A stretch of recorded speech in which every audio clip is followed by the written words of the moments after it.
মার্কিন president Donald ট্রাম্পের তীব্র হুমকির মুখে এবার পাল্টা কঠোর হুঁশিয়ারি দিয়েছে ইরান।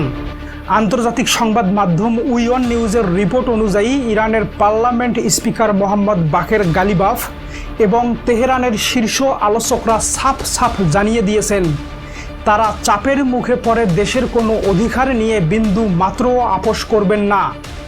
চলমান যুদ্ধবিরতির সুযোগে ইরানের সশস্ত্র বাহিনী নিজেদের সামরিক প্রস্তুতিকে সর্বোচ্চ পর্যায়ে নিয়ে গেছে।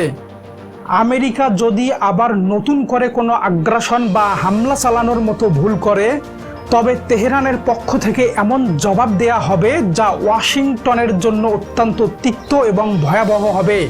এই চরম উত্তেজনার মধ্যেও চলমান শান্তি আলোচনার একটি বড় অগ্রগতি প্রকাশ করেছে আন্তর্জাতিক গণমাধ্যমগুলো। দীর্ঘ টানাপোড়েন শেষে বিশ্বের অন্যতম প্রধান তেল সরবরাহের পথ হরমুজ প্রণালী ধাপে ধাপে পুনরায় খুলে দেওয়ার ব্যাপারে দুই পক্ষই কিছুটা একমত হয়েছে।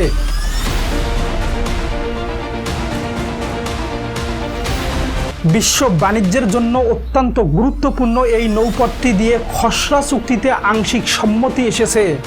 তবে ইরান এই পথ দিয়ে তেলবাহী জাহাজ চলাচলের উপর নিজস্ব কর বা টোল বসানোর দাবিতে এখনও অনড় রয়েছে, যা নিয়ে পর্দার আড়ালে এখনও তীব্র বিতর্ক চলছে।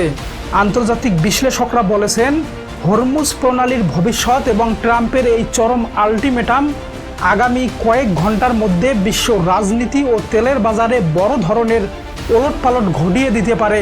এখন প্রশ্ন হলো, ট্রাম্পের হুমকির মুখে ইরান কি শেষ পর্যন্ত মাথা নোয়াবে, নাকি মধ্যপ্রাচ্যে নতুন কোনো যুদ্ধ শুরু হতে যাচ্ছে?